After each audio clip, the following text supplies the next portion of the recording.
Narendra Modi. Tremendous alliance between Israel and Bharat के प्रधानमंत्री जी की इजराइल की यात्रा शुरू हो गई है। जैसे ही उन्होंने इजराइल में लैंड किया, इजराइल के प्रधानमंत्री बेंजामिन नेतन्याहू जी ने प्रधानमंत्री मोदी का एयरपोर्ट पे ही स्वागत किया और वहाँ पे दोनों की गर्मजोशी देखने वाली थी।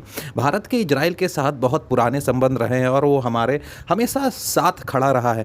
डिफेंस पार्टनरशिप से लेकर के यूएन में वोटिंग तक के हम लोग इजराइल के साथ हमेशा खड़े रहे, इजराइल हमारे साथ खड़ा रहा है। कुछ इश्यूज़ पे भारत और इजराइल पे हमेशा टकराव देखने को मिलता है, जैसे फिलिस्तीन के मुद्दे पे कभी कभी भारत जो होता है यूएन में इजराइल के खिलाफ भी वोटिंग करता है। पर अगर डिफेंस कॉर्पोरेशन में देखा जाए तो डिफेंस कॉर्पोरेशन में भारत और इजराइल की जो पार्टनरशिप है वो बहुत पुरानी है। अब ये पार्टनरशिप जो हो रही है ये एक अलग दिशा में जाने वाली। पहले हम लोग क्या करते थे, इजराइल से मोस्टली जो थे वो हथियार खरीदते थे, परचेस करते थे।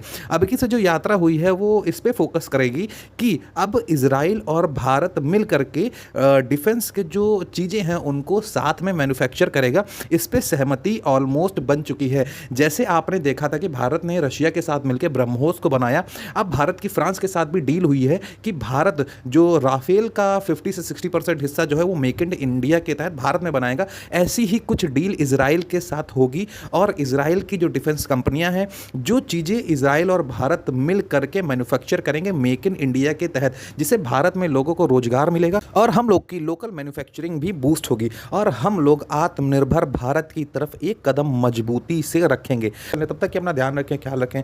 जय हिंद, वंदे मातरम।